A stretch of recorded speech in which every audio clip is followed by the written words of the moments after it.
Et salut à tous, c'est Kevin et on se retrouve aujourd'hui pour une nouvelle analyse crypto sur Crypto Pépite. J'espère que tout le monde va bien, vous avez passé un bon week-end, j'étais juste pas présent vendredi, pas assez disponible pour vous faire la vidéo, pour vous la tourner et vous la poster, donc désolé pour ça, mais on va se rattraper aujourd'hui en analysant le Bitcoin, Ethereum, également Send qui m'a été demandé en commentaire et donc sur lequel on va passer du temps. Et également le marché américain, parce qu'il y a pas mal de choses à dire, que ce soit sur le Dow Jones, Apple, le Nasdaq, le S&P 500, etc.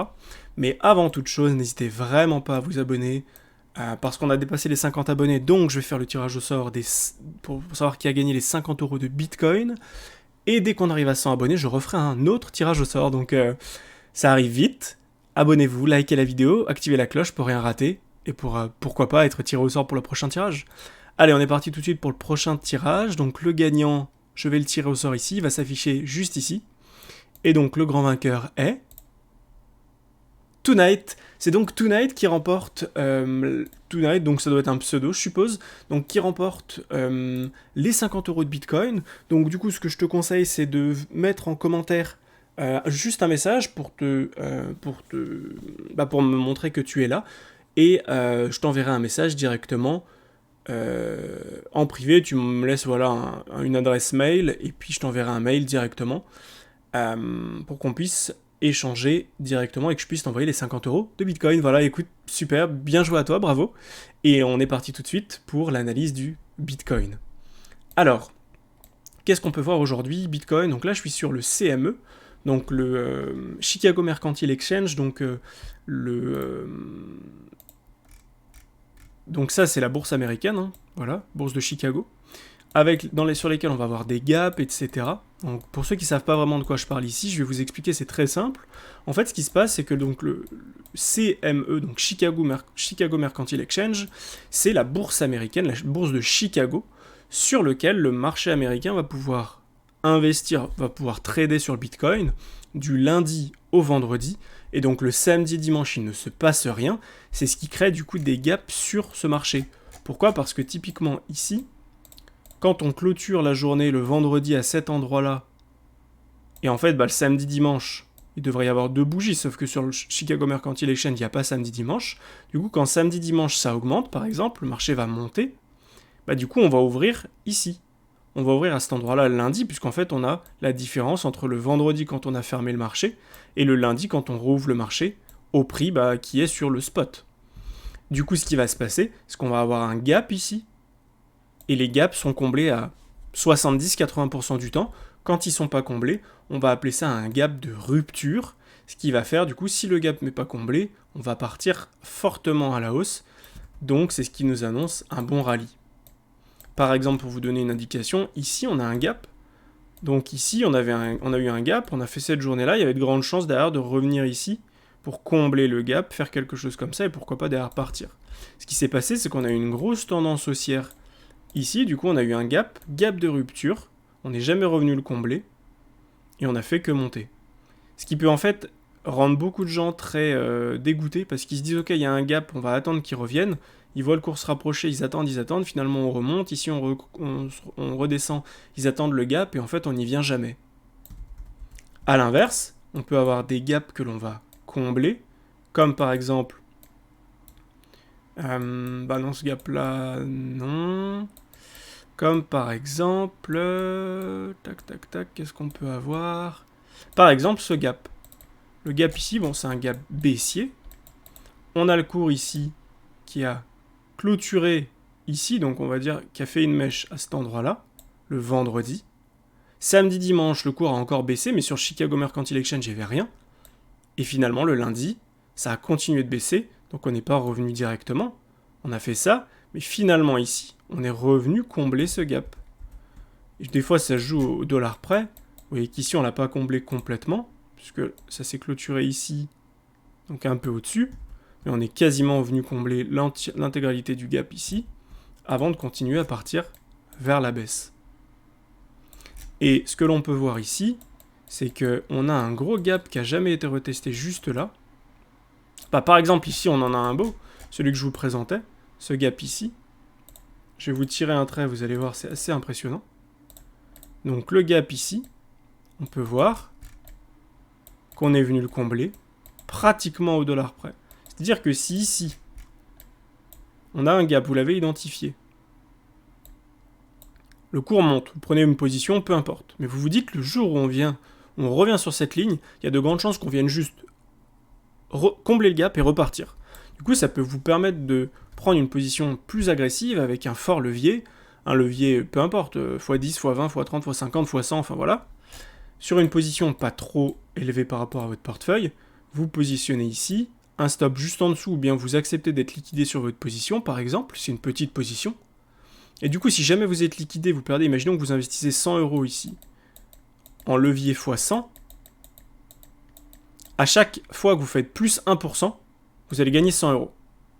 Du coup, vous investissez ici, si le cours continue de baisser d'1%, bah vous êtes liquidé. Par contre, si le cours se remet à monter, il remonte ne serait-ce que ici, donc à 8% de plus, vous avez déjà gagné 800 €. Et si on remonte ici, vous avez gagné 3600 €, 3800 €. Donc vous voyez, c'est des choses qui peuvent aller vite. Alors oui, vous avez beaucoup de chances de vous faire stopper à chaque fois. Par contre, les rares fois où ça va passer, derrière, quand vous faites un x36, bah, c'est juste énorme en fait. Donc ça peut être vraiment intéressant comme stratégie. Et par exemple, pourquoi je vous parle de ça? Parce qu'on a un gros gap ici qu'on n'est jamais venu combler pour l'instant, qui est ce gap-là entre les 26 115 et les 24 695.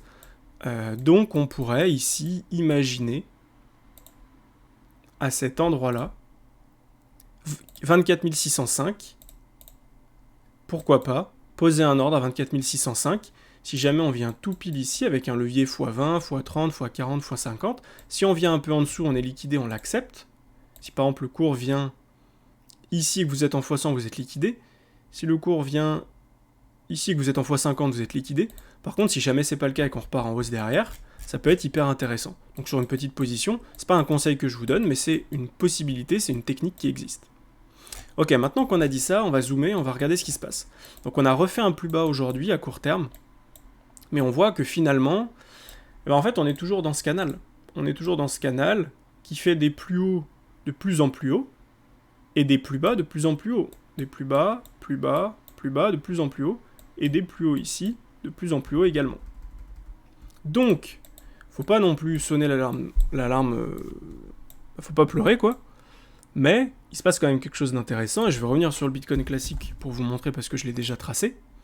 C'est ça. C'est-à-dire qu'aujourd'hui, on a deux zones de combat.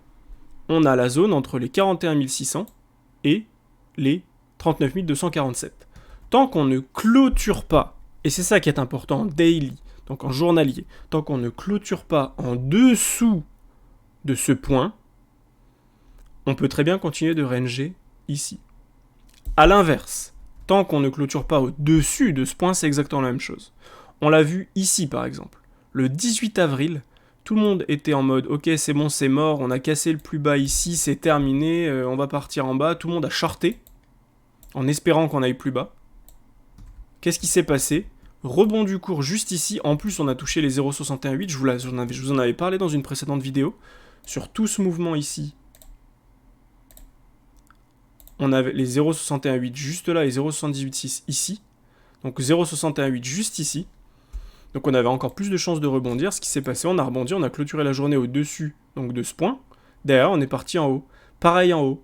Il y en a qui ont voulu acheter ici sur cette montée. Il y a énormément de gens qui ont acheté ici, là, sur ce point, tout en haut. Ça s'est bien passé avant, jusqu'ici ça allait. Il y en a beaucoup de gens qui ont acheté ici. Du coup, qu'est-ce qui s'est passé? On a clôturé la journée ici, derrière, on repart dans l'autre sens. Et là, on est en train de faire exactement la même chose, on est allé encore un peu plus bas, pour liquider encore plus de monde. Par contre, attention, pour le moment, on est en dessous. Donc il faudrait une réaction en fin de journée pour clôturer au-dessus.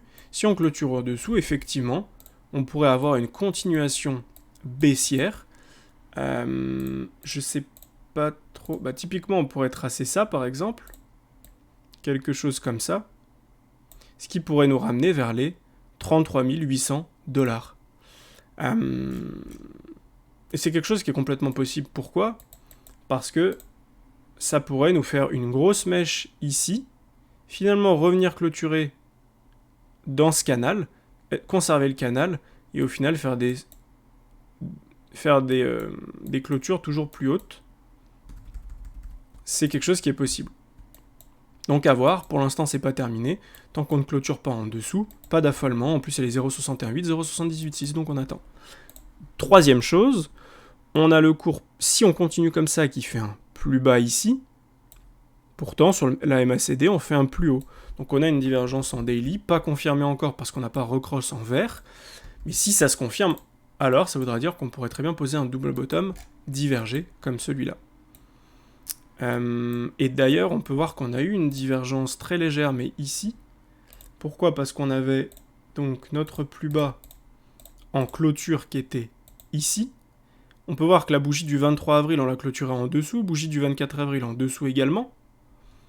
Donc ça ne veut pas dire qu'on a changé de paradigme, ça veut juste dire qu'en fait, ce que je vais vous montrer, c'est que le cours a clôturé en dessous, plus bas.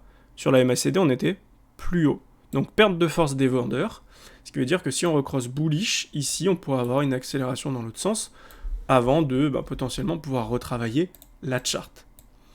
Voilà pour le Bitcoin. Ce qu'on peut dire de plus, c'est qu'actuellement, sur Bitcoin, juste ici, on a eu une grosse accélération des acheteurs entre vendredi et lundi. Beaucoup d'acheteurs sont rentrés. On était quand même descendu à 57% d'acheteurs, ce qui était très bien. Malheureusement, on a eu une petite chasse ici vers les 40K, parce qu'il y avait beaucoup de liquidations à aller chercher aux 40K. Beaucoup de gens ont voulu refill pour pas se faire liquider. Finalement, ils se sont fait liquider en plus. Mais beaucoup de shorters sont rentrés. Et là, on est à quasiment 75% de long, pardon. Donc, ce qui pourrait forcer le cours à aller encore un peu plus bas, tant que les gens ne veulent pas fermer leur long.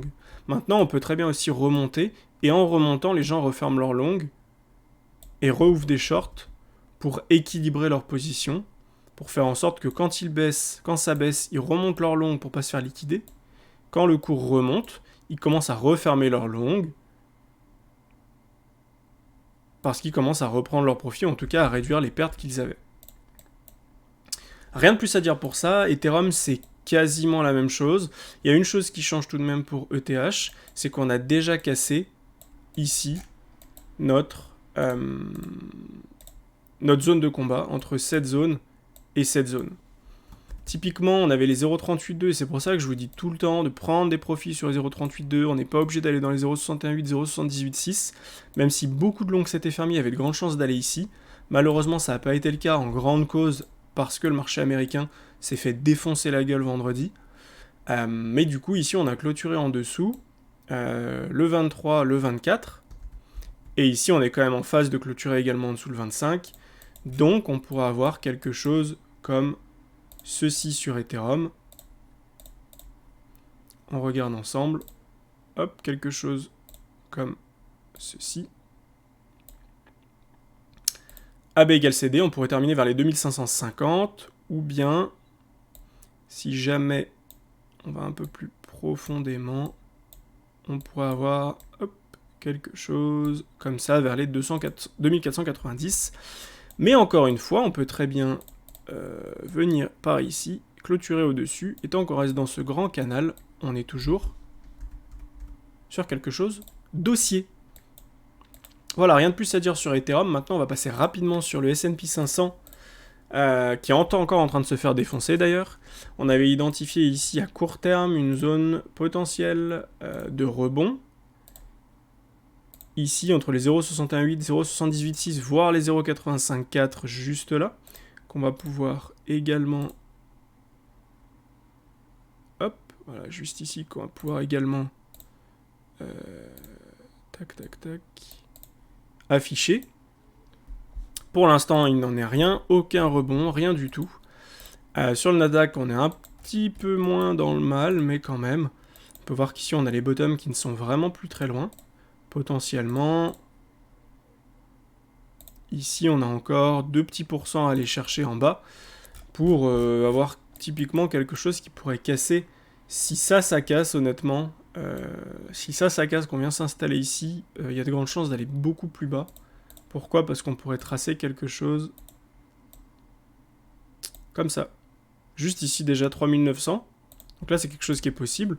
Une fois qu'on a tracé ça, si on revient là et qu'on est rejeté, ben, en fait, on pourra très bien tracer quelque chose de même beaucoup plus grand, quelque chose comme ça, et revenir encore plus bas. Donc, on va voir, mais c'est pas beau du tout ce qui se passe sur le S&P. Ici, on divergeait, on diverge plus. Donc, on fait des plus bas, on fait des plus bas. Maintenant, là, on diverge ici, il y aura vite fait, mais c'est un peu moche en fait. Donc c'est pas beau du tout ce qui se passe sur le S&P, sur le Nasdaq c'est pas beau non plus. Sur Apple, bah c'est pas beau non plus. Maintenant, ça reste ok dans le sens où pour l'instant sur Apple on est encore en zone de rechargement.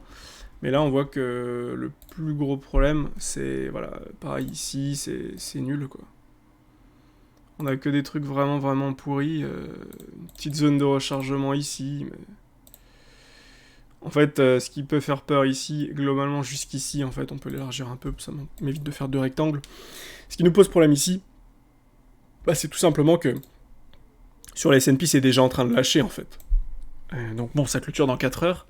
Faudrait qu'il y ait une grosse réaction et qu'on fasse typiquement ça, et qu'on clôture par ici, ce serait pas mal. Pour l'instant, on va pas se mentir que c'est un peu dégueulasse, quoi.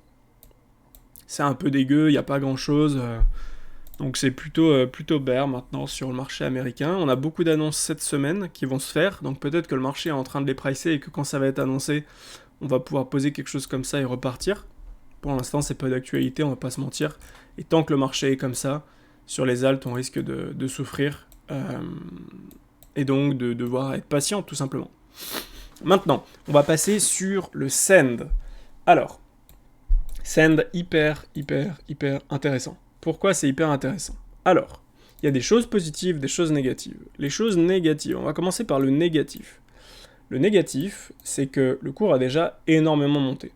On a déjà fait, depuis juste janvier 2021, donc ça fait un an, pas encore, ça fait 1 an et 3 mois, on a fait 20 000% de hausse. Et par rapport à juin 2021, donc quasiment un an, on a fait 4600% de hausse. Ça, c'est un point négatif. Plus le cours est monté fort, plus il risque de se faire défoncer derrière, ça risque de prendre du temps à repartir.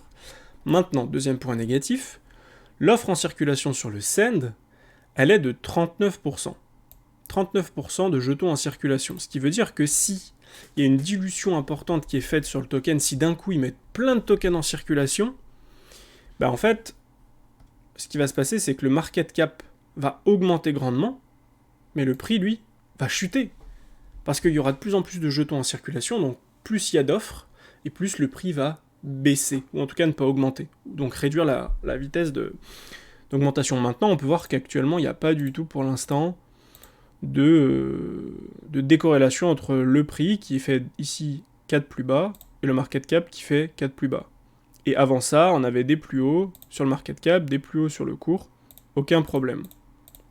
Donc ça, c'est plutôt bien, mais attention, l'offre en circulation qui pourrait ralentir tout ça. Enfin, la dernière chose négative et positive, c'est que c'est du métaverse.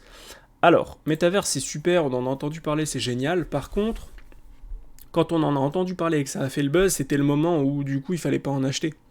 Parce que c'était sûr que les gros allaient tout vendre à ce moment-là. Et c'est ce qui s'est passé. Donc, vu que ça a été fait il n'y a pas super longtemps, bah c'est possible que ça prenne encore un petit peu de temps pour repartir. Maintenant, ce qu'on peut voir quand même, le volume en 24 heures sur le l'alt a pris 110% en 24 heures. C'est-à-dire qu'il y a quand même du volume sur l'alt, ça c'est une bonne chose. Et les autres points positifs, alors vous allez voir qu'il y en a beaucoup. Déjà, on va prendre le plus bas. Par rapport au plus bas et par rapport au plus haut, on peut voir que la zone de rechargement, donc long terme, qui est une bonne zone d'achat, donc il y en a une qui est une bonne zone d'achat et l'autre qui est une magnifique zone d'achat. La bonne zone d'achat, c'est celle-ci. Deuxième bonne zone d'achat, entre les 0,786 et 0,85.4. Hop, voilà. Donc on va mettre ici un peu plus en vert.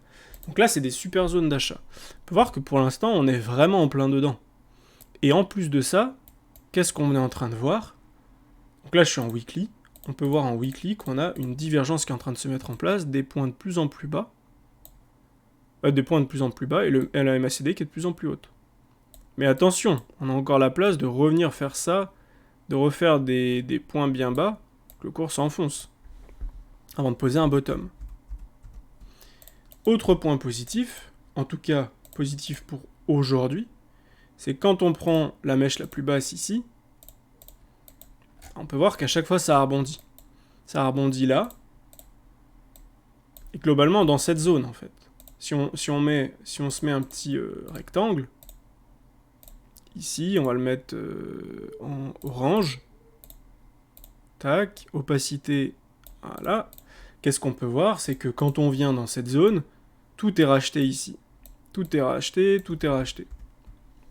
Maintenant, attention, parce que c'est pas parce que ça a été racheté jusqu'à maintenant que ça va continuer d'être racheté. Ici, pareil, on a une sorte de... je sais pas comment on pourrait le tracer, on avait quelque chose comme ceci.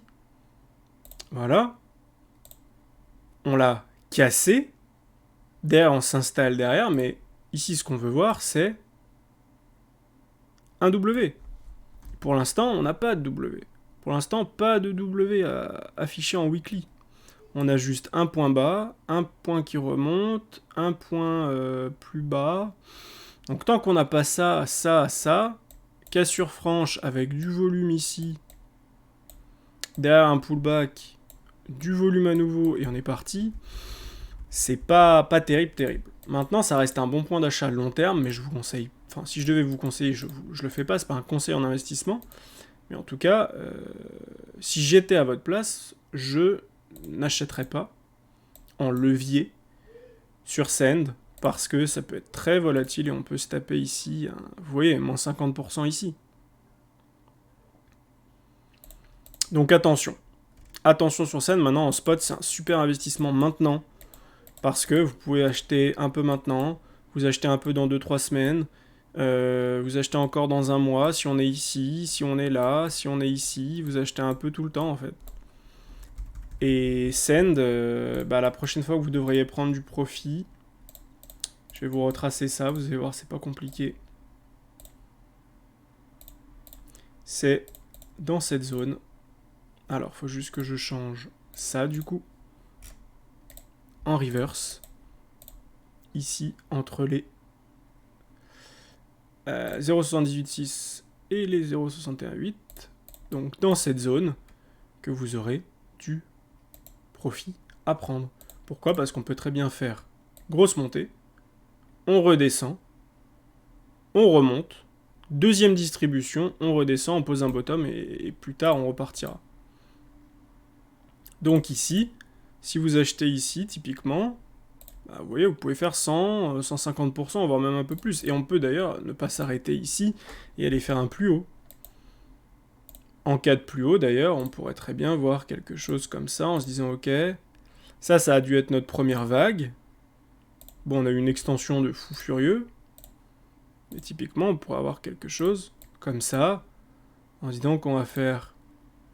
On a ensuite ça, ça, et ça comme target. Donc effectivement, si vous achetez ici et que vous êtes patient, Sen c'est un bon projet, donc il y a de grandes chances qu'un jour il refasse un plus haut, 335%, 550% de hausse, voire 900% de hausse, mais on n'y est pas encore. Pour l'instant, le plus probable, c'est juste d'acheter ici à peu près. Peut-être qu'on ira plus bas, vous achèterez également. Si on vient là, vous achèterez également. Si on remonte, vous achèterez peut-être. En continuation de tendance. Et quand vous serez dans cette zone, vous prendrez énormément de profit parce qu'on risque de faire ça, ça. Et donc vous voudrez revendre ici pour racheter là. Parce que la différence entre les deux, c'est 50%. Voilà, c'est tout pour moi. Ce que je peux faire de plus, c'est vous montrer en daily ce que ça donne. Je vais juste enlever ça pour qu'on ait plus de visibilité ensemble. Donc là, on a cassé ça. Maintenant, ce qu'on veut voir, c'est des W de l'autre côté de la trendline. Ici, on est en train de faire pareil. On est en train de diverger pour l'instant ici. Qu'est-ce qu'on peut voir également? On peut voir que là, on fait plus bas, plus bas, plus bas, plus bas. Enfin, plus haut, plus haut, plus haut sur la MACD. Et au final, ici, on fait plus bas, plus bas, plus bas, plus bas. Donc ça diverge énormément. Ça, c'est vraiment, vraiment beau. Avec un sorte de... quelque chose qui fait comme ceci. qui est en train de faire ça, plus le cours qui est en train de complètement se resserrer. Donc on pourrait ici avoir derrière une accélération, quelque chose comme ça, et exploser à la hausse, ou bien à la baisse, mais dans ce cas-là, ce serait très très moche. Donc voilà ce que j'avais à vous dire, c'est un bon point d'achat long terme, mais ne mettez pas tous vos œufs dans le même panier, et ne mettez pas des leviers de fou sur cette halte. En tout cas, c'est ce que moi je vois, parce que tant qu'on n'a pas quelque chose de clair, avec des cassures comme ceci, et ensuite quelque chose comme ça, avec des cassures de ce point-là par exemple, là, ici, ok, maintenant je peux mettre peut-être un fois quelque chose, je mets un stop un peu en dessous, je tente un trade, si ça passe pas, tant pis, ça revient là, je rachèterai. Si ça passe, super, je prends mes profits ici et je dégage. Donc soyez patient, et puis voilà ce que j'avais à vous dire. Passez une super journée. N'hésitez pas à me dire en commentaire quelles sont les prochaines cryptos que vous voulez que j'analyse. Je vous refais une vidéo demain, et je vous souhaite une bonne soirée. Ciao, ciao.